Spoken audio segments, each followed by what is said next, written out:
Waalaikumsalam warahmatullahi wabarakatuh. Bismillahirrahmanirrahim.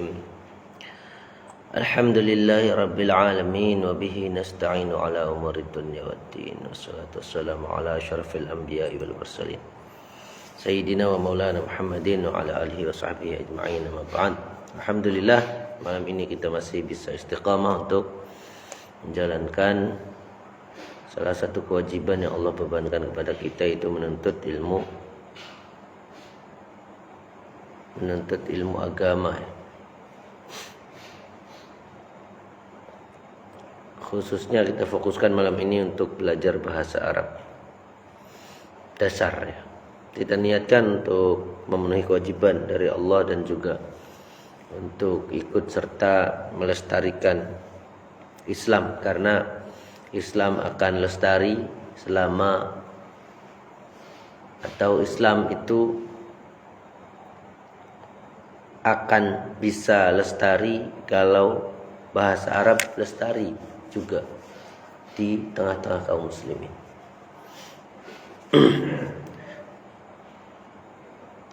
Tanpa bahasa Arab itu kaum muslimin tidak akan bisa bangkit. Harus ada orang-orang yang dalam jumlah memadai menguasai bahasa Arab sampai pada taraf tertentu. Ya minimal Al-Fatihah paham itulah ya. Kalau Al-Fatihah saja nggak paham ya berarti kita bisa anggap parah kaum muslimin dalam persoalan giat menjaga agamanya. Maka bahasa Arab ini penting untuk kita pelajari dan untuk kita pahamkan kepada sebanyak mungkin orang bahwa belajar bahasa Arab itu penting. Bukan untuk sombong-sombongan, tetapi untuk mendekatkan diri kepada Allah. Karena kalau sombong-sombongan itu justru ilmu yang kita miliki itu akan menyampaikan kita ke neraka dan kepada kecelakaan, kebinasaan. Ada satu anekdot, satu kisah berhikmah. Seorang santri itu naik sebuah perahu untuk menuju ke sebuah tempat.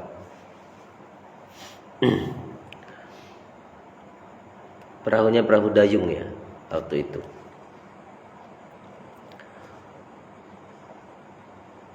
Terus ngobrol antar santri ini dengan yang pendayung perahu ini. Ngobrol.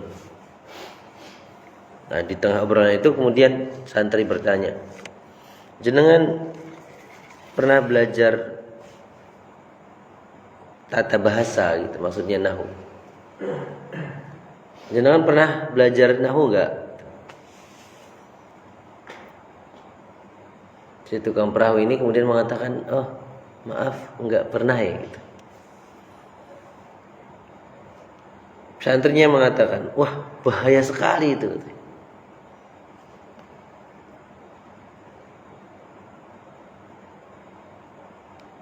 Terus tidak lama berselang kemudian qadarullah perahunya oleng. Mereka hampir karam. Sebelum karam itu kemudian tukang perahunya bilang, "Anda pernah belajar berenang?" "Belum." Itu bahaya sekali itu ya. Ya kalau kemudian ilmu itu untuk dipakai sombong-sombongan gitu ya, itu justru bisa mencelakakan. Jadi kita belajar ilmu sharaf, ilmu nahwu, kosakata Quran, kosakata bahasa Arab itu bukan untuk sombong-sombongan, tapi justru untuk merendahkan diri kita di hadapan Allah Subhanahu wa taala. Nabda'u bi qiraatil Fatihah. تعوذ الفاتحة. أعوذ بالله من الشيطان الرجيم. بسم الله الرحمن الرحيم.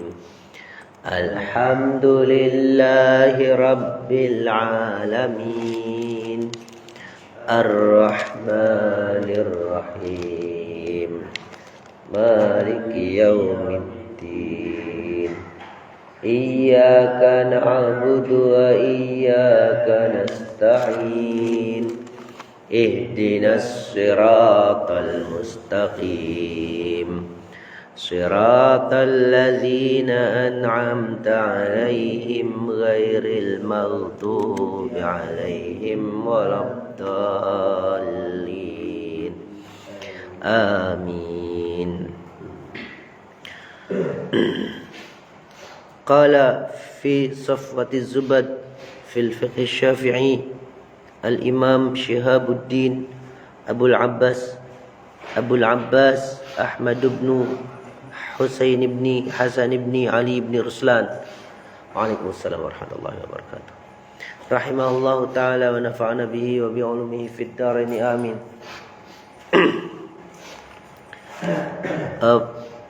Bait 23 ya. Bismillahirrahmanirrahim.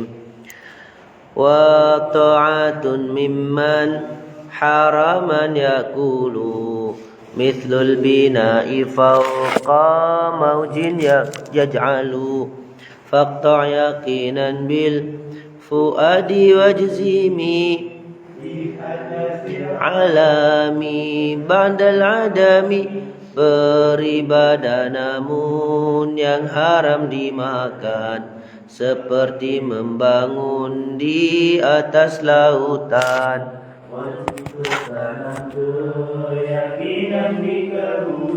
Bahwa selain Allah adalah baru ahdatsahu lalihtiyajil ilah walau arada tarkahu lamabtada fahuwa lima yuridu fa'alu walaysa fil khalqi lahu mithalu. Diciptakan bukan karena Allah perlu, takkan ada andai saja dia mau. Dia maha berkehendak sesukanya, makhluknya tak ada yang menyamainya. Qudratu likulli maqdurin ju'il wa ilmu likulli ma'lumin syamil munfaridun bil khalqi wat tadbiri jalla 'ani syabihi wan nadhiri. Dia mampu melakukan apa saja dan ilmunya meliputi segalanya. Maha Esa Maha mengatur makhluknya, tak bisa disamakan dengan lainnya. Hayyun muridun qadirun alamu lahul baqa was-sam'u wal kalamu. Kalamu kawasfil qadimi lam yuhdithil masmu'a lil kalimi. Maha hidup berkehendak dan kuasa, maha tahu serta kekal selamanya. Maha mendengar dan maha berbicara, kita semuanya harus menghafalnya. Firman Allah qadim seperti sifatnya, tak seperti keyakinan Mu'tazilah. Firman Allah qadim seperti sifatnya, tak seperti keyakinan Mu'tazilah.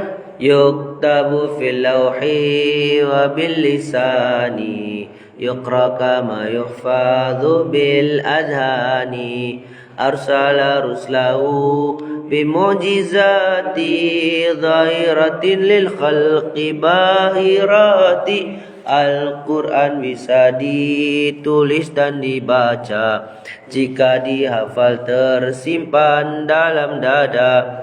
Para rasul diutus dengan mukjizat yang terlihat mengalahkan musuh bejat. Wa khassa min bainihim Muhammada falaysa ba'dahu nabiyyun abada. Faddalahu ala jami'i man siwa fahuwa syafi'u wal habibu lil ilah. Nabi Muhammad Rasul yang istimewa, tak ada nabi diutus setelahnya, diunggulkan atas rasul selainnya, pemberi syafaat atas manusia.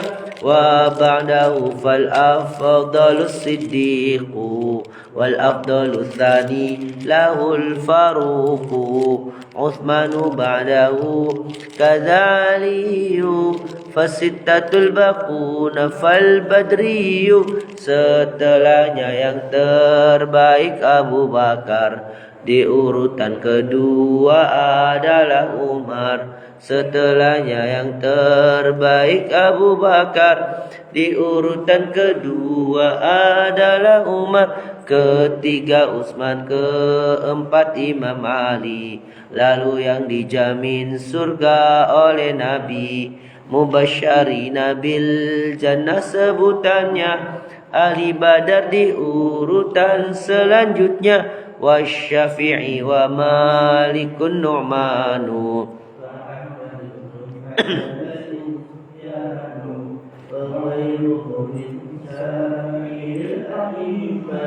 Ala hudan wal ikhtilafu rahmah. Asy-Syafi'i, Imam Malik dan Hanafi, Ahmad bin Hanbal serta Sufyan Tsauri.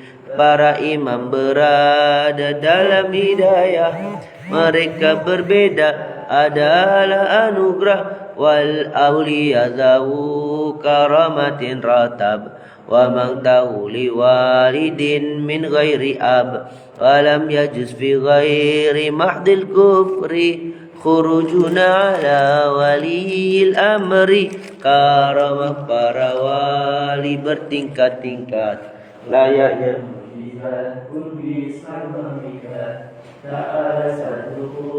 karamah yang bisa bayi tanpa orang tua, tak memberontak sang khalifah. Sudah tak disembah, tidak boleh memberontak sang khalifah kecuali Allah. Sudah tak disembah. Wa majara baina sahabi nasbutu anhu wa ajrul ijtihadi nuthbitu. Fardun 'alan nasi imamun insabu, wa ma'alal ilahi syai'un yajibu. Yang terjadi antara para sahabat, kita tak berkomentar agar selamat. Ijtihad yang salah mendapat pahala, jika benar mendapat dua kalinya. Kewajiban manusia angkat khalifah, tak ada satupun kewajiban ilah. Kewajiban manusia angkat khalifah, tak ada satupun kewajiban ilah. Yuthibu man ata'ahu bifadlihi, wa man yasha'aqabahu bi'adlihi. Yaghfiru ma yasha'u ghaira syirki, bi khuludun nari duna syakki. Memberi pahala dengan anugerahnya pada siapapun yang menaatinya. Hanya pendosa yang dia kehendaki yang akan dihukum dengan adil pasti. Dia mengampuni dosa apa saja kecuali dosa menyekutukannya. Pelakunya kekal di dalam neraka, kita tiada boleh meragukannya. Alhamdulillah.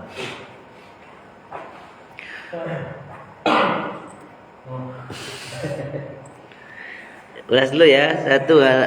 Bait ke-38. Wa ghairuhum, dan selain mereka. Berarti maksudnya selain Imam Syafi'i, Imam Malik, Imam Nu'man. Imam Nu'man ini Imam siapa? Imam Hanafi atau Imam Abu Hanifah. Wa Ahmad, dan Imam Ahmad bin Hanbal Asy-Syaibani. Kemudian Imam Sufyan Ats-Tsauri. Jadi yang disebutkan namanya secara tegas itu 5 imam. Imam Syafi'i, Imam Malik, Imam Abu Hanifah, Imam Ahmad, dan Imam Sufyan Ats-Tsauri. Wa ghairuhum, dan selain mereka berlima, masih ada banyak lagi para imam. Para imam itu tidak hanya 5 orang itu. Wa ghairuhum, dan selain mereka, min sairil a'immah, dari seluruh para imam. Itu ala hudan, berada di dalam petunjuk. Ya, siapa saja para imam itu? Para imam itu di sini disebutkan di dalam syarahnya ini, Syarh Mawahibus Somad, itu disebutkan nama-nama imam yang lain. Ada Sufyan yang lain, bukan Sufyan Tsauri, tapi Sufyan bin Uyainah ada. Jadi Sufyannya setidaknya ada 2, Sufyan Ats-Tsauri dan Sufyan bin Uyainah. Kemudian ada lagi Imam Laits. Imam Laits itu Imam Laits bin Sa'ad Al-Auza'i. Imam Laits bin Sa'ad, ya beda. Imam Laits bin Sa'ad itu imam yang terkenal surat menyuratnya dengan Imam Malik. Jadi beliau sejaman dengan Imam Malik. Kemudian beliau berdebat dengan Imam Malik melalui surat. Di surat-suratan. Dan beliau dikenal sebagai imam yang kaya raya tetapi tidak pernah berzakat. Kaya raya tapi tidak pernah berzakat. Kok bisa? Ya, hartanya itu tidak bertahan 1 tahun. Jadi kaya raya tapi kekayaannya itu tidak bertahan 1 nisab selama setahun gitu. Jadi selalu keluar. Di antaranya itu adalah melunasi utangnya Imam Malik.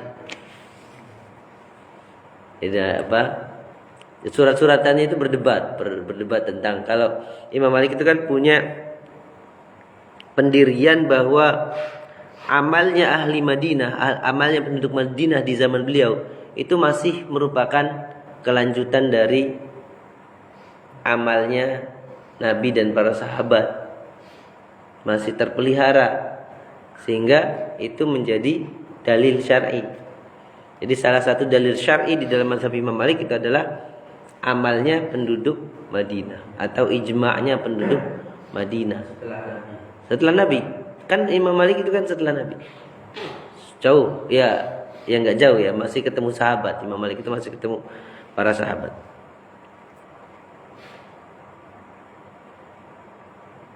Jadi berdebat. Imam Laits itu kemudian mendebat itu. Kalau Imam siapa tadi? Laits, itu Laits bin Sa'ad bertempat tinggal di mana? Sehingga Imam Malik tadi bisa mengklaim bahwa di Madinah adalah. Jadi saya menangkapnya Imam Malik itu berbeda tempat. Berbeda tempat, betul. Dan berbeda tempat dan sepertinya bukan meragukan, yang mendebatkan. Ya, beliau tidak sepakat dengan Imam Malik yang berpendirian bahwa ijma'nya ahli Madinah itu, ijma' penduduk Madinah itu adalah dalil syar'i. Dan memang di antara 4 imam itu hanya Imam Malik yang menyatakan ijma'nya penduduk Madinah itu adalah dalil syar'i. Ya, nah, tentang di mananya itu saya belum lebih jauh, mungkin di Kufah ya, atau mungkin di Basra atau di mana, nanti kita telusuri Imam Al-Laits bin Sa'd. Yang jelas perdebatannya itu dengan Imam Malik itu terkenal ya, surat-surat. Tapi entah begitu beliau tetap menawarkan melunasi utangnya Imam Malik. Jadi Imam Malik itu pernah punya utang besar, itu kemudian dilunasi oleh Imam Laits. Mungkin kalau sekarang triliuner gitu ya. Itu Imam Laits bin Sa'd. Kemudian ada Imam Al-Auza'i. Kemudian ada Imam Ishaq bin Rahwayh. Kemudian ada Dawud Al-Zahiri. Imam Dawud Al-Zahiri. Wa ghairuhum, dan selain mereka. Nah, Imam Dawud Al-Zahiri ini juga terkenal. Kenapa disebut dengan Al-Zahiri? Karena beliau itu sangat ketat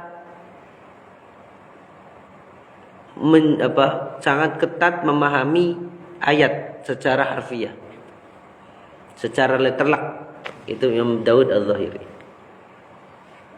Bahkan beliau dikenal sebagai imam yang tidak memakai qiyas.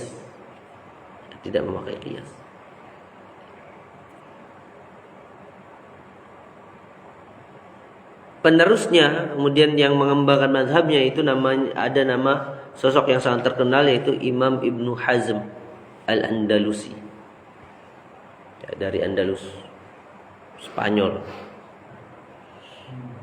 Ibnu Hazm yang punya kitab masterpiece namanya Al-Muhalla.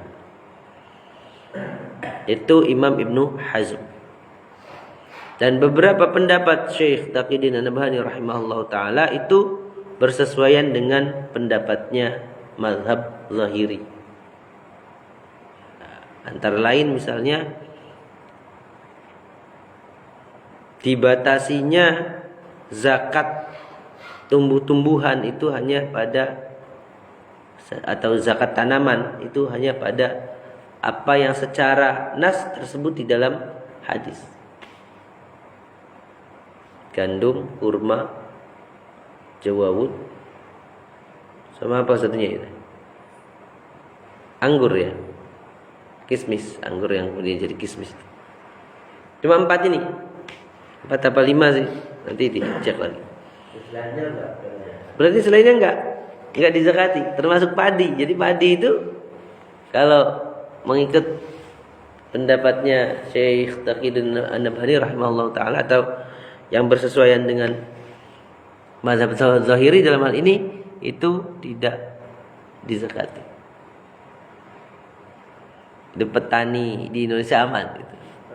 Tapi kan padi bisa dikiaskan seperti padunya. Nah itu kalau di dalam mazhab Zahiri, dalam persoalan yang kayak gini ini tidak pakai kias.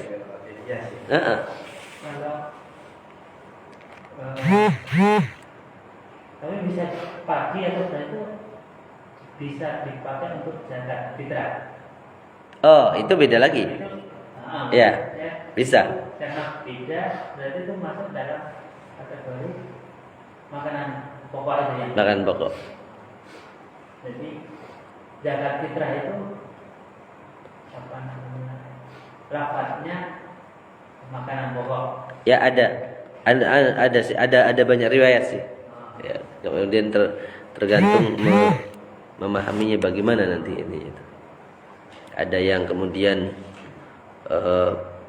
harus makanan pokok. Kalau harus makanan pokoknya itu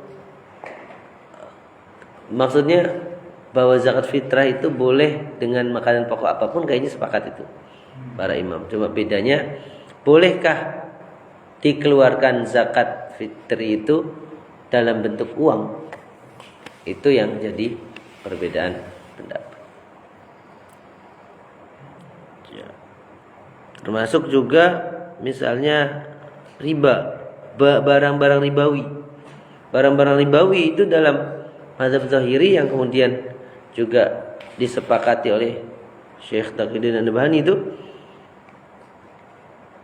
hanya yang tersebut di dalam nas saja, tidak keluar dari itu. Kurma, ya. Uang itu, nah kalau uang ada kiasnya memang, kiasnya ke emas dan perak. Jadi emas, perak, uang itu satu paket. Jadi emasnya sendiri barang ribawi, baik dia posisinya sebagai mata uang atau bukan. Perak juga sama, baik dia berposisi sebagai mata uang atau tidak, itu adalah barang ribawi. Perak masuk ke barang ribawi. Barang ribawi. Dan uang barang ribawi juga. Walaupun perak bukan sebagai mata uang. Meskipun perak bukan sebagai mata uang, itu tetap dihukumi sebagai barang ribawi. Terus garam, kurma, jawawut ya. Nah, wal ikhtilafu rahmah, dan ikhtilaf itu adalah rahmah.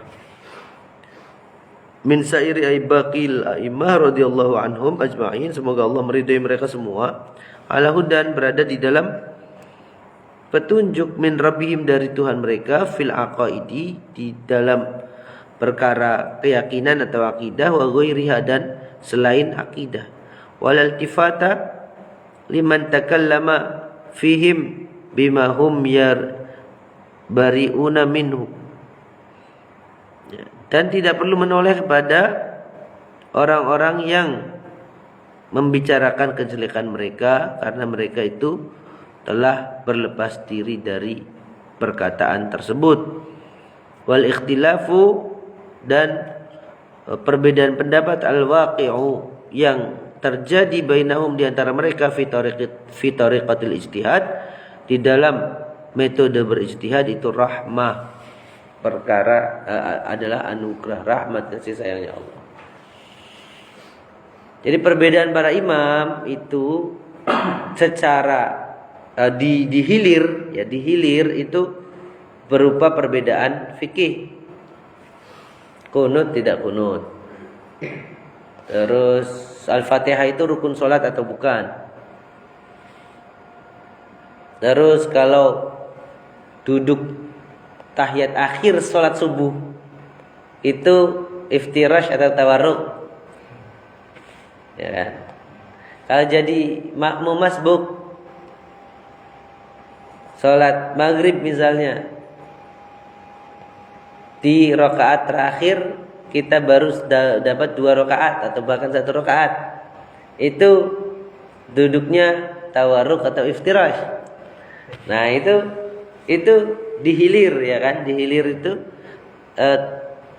tampak perbedaan fikih. Tapi itu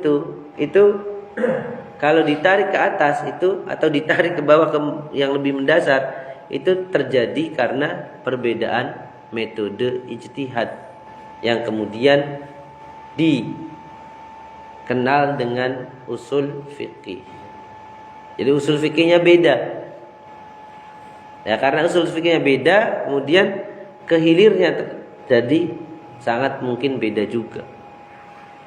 Ya, tetapi sepanjang metode ijtihadnya itu adalah ijtihad yang mu'tabar, yang tidak menyelisih dalil-dalil yang qat'i, maka ini merupakan perbedaan yang harus dianggap sebagai perbedaan yang islami. Pendapat masing-masingnya merupakan pendapat yang islami. Tapi kalau berkaitan dengan perkara-perkara yang qat'i, maka tidak boleh dianggap sebagai pendapat yang islami.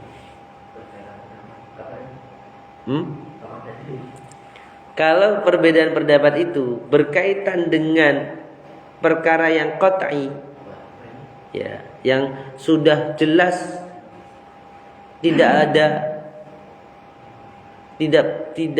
memungkinkan ada pemahaman lain selain itu, maka perbedaan pendapat dalam persoalan itu bukan rahmah. Itu laknat. Contoh, berkerudung, menutup aurat. Aurat perempuan itu batasannya ya yang paling yang paling standar minimalnya ya itu seluruh muka kecuali setengah lengan dan setengah betis. Jadi ada ulama yang dan memang ada dalilnya ya bahwa Bunda Aisyah itu ketika perang itu kan ikut serta memberi minum mujahidin.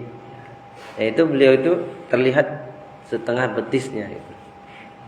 Artinya bagi sebagian ulama itu kemudian itu bukan aurat. Tetapi tidak ada ulama yang kemudian mengatakan bahwa berkerudung itu tidak wajib, menutup aurat, menutup rambut itu tidak wajib. Ini bukan perkara yang diperselisihkan oleh para ulama. Jadi kalau kemudian ada seorang setinggi apapun ilmunya kemudian mengatakan bahwa menutup rambut, menutup kepala itu tidak wajib, membuka leher itu boleh dan seterusnya, itu menyalahi dalil yang qat'i. Atau mengatakan bahwa Allah itu bukan satu tapi dua. Nauzubillah, tiga. Nauzubillah itu menyalahi hal yang qat'i. Bahkan itu perkara usul, perkara akidah. Atau ada orang yang mengatakan riba itu tidak haram.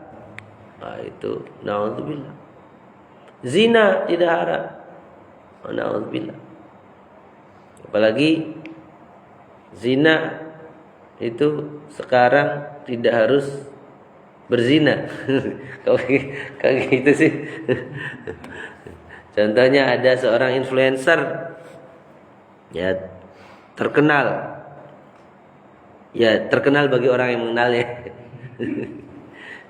Termasuk istri saya itu. Ya saya diceritai istri ya.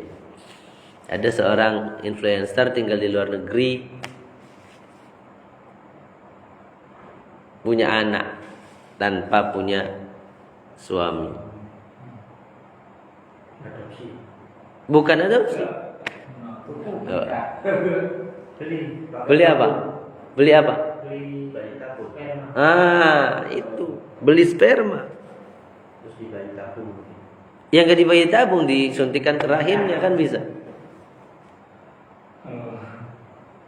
Disuntikan ke rahimnya punya anak. Ya sapi ya. Ya kayak hitam. Kayak sapi. Itu kemudian ada yang komentar kayak sapi itu. Tapi dia kemudian upload di bully, terus yang bilang kayak sapi tadi itu minta maaf. Nah, nanti mungkin antum minta maaf nanti.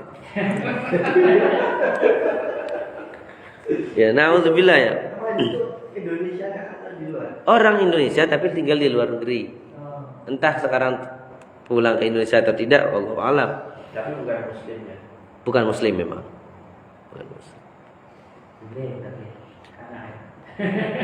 Ya, mungkin. Tapi kalau kemudian itu tersebar di antara masyarakat muslim, ya kaum muslimin juga berhak untuk mengatakan itu haram gitu. Ya. Karena itu tersebar di tengah-tengah kaum muslimin. Jadi maksudnya ke zina juga itu ya? Iya, jelas. Walaupun tidak berzina. Gitu. Ya, yang kayak gitu itu bukan rahmah, itu laknat.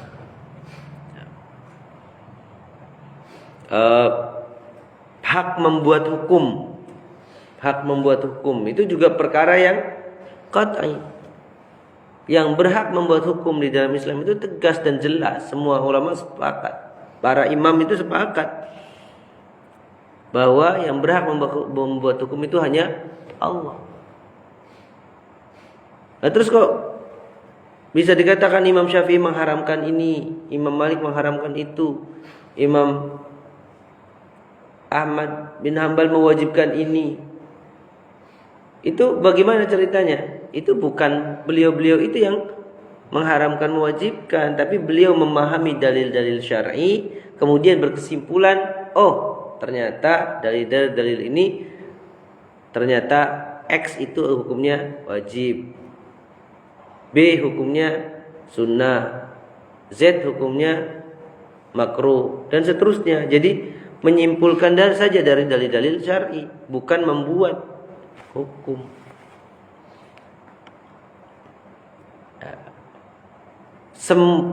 Hukum semua perbuatan yang dilakukan oleh manusia,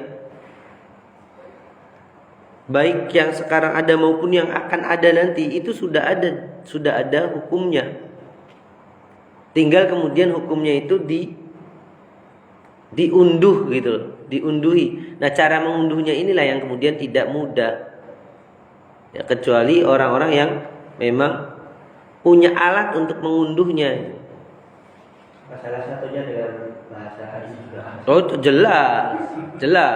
Alat unduh itu, alat unduh hukum itu dua. Bahasa Arab dan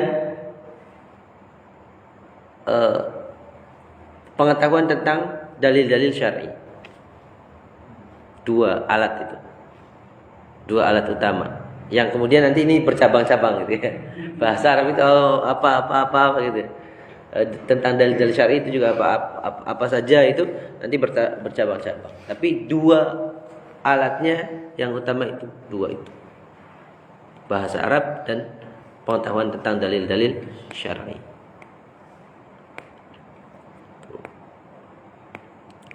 Nah, mereka yang punya alat unduh itu para imam itu. Sehingga kemudian kita mengikuti mereka, kita cuma nadai hasil unduhannya aja itu.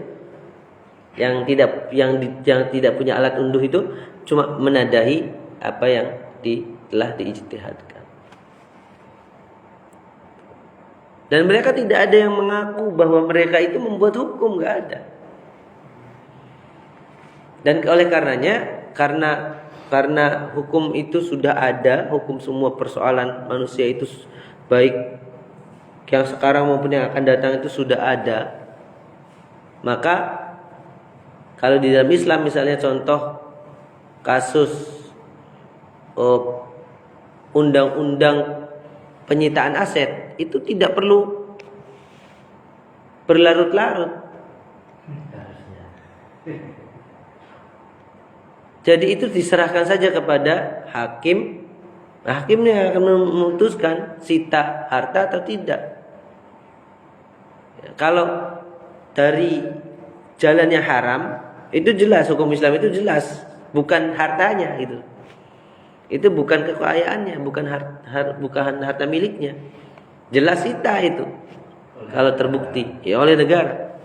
Jadi tidak perlu ada undang-undang yang diketok palu dulu, enggak perlu. Enggak harus ada itu. Enggak harus ada kemudian khalifah mengumumkan koruptor sita hartanya. Ya, khalifah bisa saja mengatakan itu, tapi itu tuh bukan juga keputusan khalifah, tapi keputusan hukum syar'i. Makanya tidak harus ada ini, setiap ada persoalan nunggu undang-undang. Setiap ada persoalan nunggu undang-undang. Setiap ada persoalan nunggu undang-undang. Enggak. Undang-undang itu cukup undang-undang umum. Undang-undang rinciannya itu digali saja dari dalil-dalil syar'i. Gitu. Demikianlah. Kita akhiri dengan hamdalah karena Gus Kemul sudah datang. Alhamdulillahirabbil alamin. Assalamualaikum warahmatullahi wabarakatuh. Dan